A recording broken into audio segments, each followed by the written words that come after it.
Good morning. Welcome back to 4 More Minutes. I am Sam Bailey, the Soul Stir, stirring up your hearts and minds for God.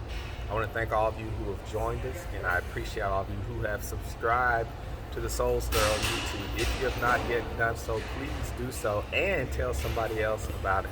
It's just a way of us putting inspiration, encouragement, and motivation out into the world. Today, I want to talk about memories. And when I think about memories, memories are a gift from God. I know sometimes we have some things we would like to forget. Sometimes we have some things that are still in our subconscious minds that are oppressed. But to be able to look back and have memories and laugh about good things and good moments, it really is a gift, because I think memories help really define who we are as we go forward.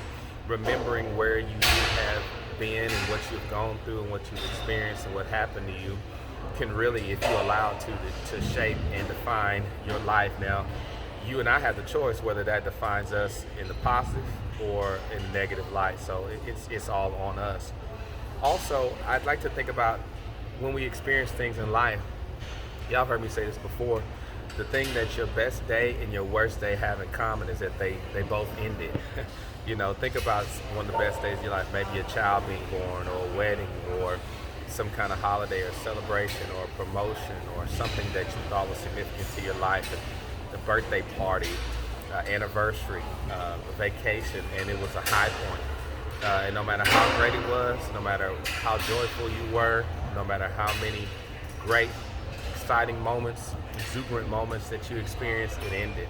Same thing with your worst day. Maybe it was a death. Maybe it was a sickness. Maybe it was getting fired. Maybe it was a divorce. Maybe it was some kind of tragedy or trauma that happened in your life. And you're here. And you're here because you have survived 100% of your worst days. Y'all hear me? 100%. No matter how bad that day was, you're still here. And I like to think that if I'm still here, that means God has a purpose. That means God wants me to be here, and God desires that I do something with the time I have. So when you think about your memories, you should no longer be tied to memories. Sometimes we find ourselves tied to memories, especially bad ones.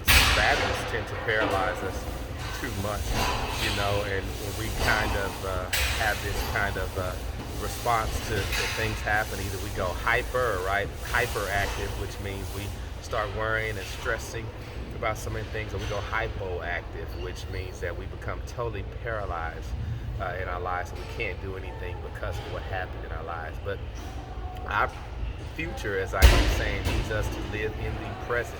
We need to be present where we are and then be thankful for where we are and thankful for the memories, both good with the bad. I'm about taking that, the good and the bad, taking all things in life, abased, abound, right, hungry and full, which we're being instructed, and use those memories as a catalyst to continue to maximize the present. When you think about what the Lord has done, when you think about what you've been through, when you remember how far you've come from, then you can surely say, you know what I'm going through right now, I'm going to survive this too. We're going to get through this time as well. We've gone through it. We've gone through tough times as a people. We've gone through tough times as a country. You've gone through tough times, and you've come out of it. Why? Because God is just that faithful. But you got to keep believing. You can't doubt. You can't lose your faith. You can't waver from your faith. And you got to just keep trusting in it. So I want to thank you guys for joining me today. I appreciate you joining me. Please share these messages with someone else. Have an outstanding weekend. And we'll see you next time right here on 4 More Minutes. Thank you.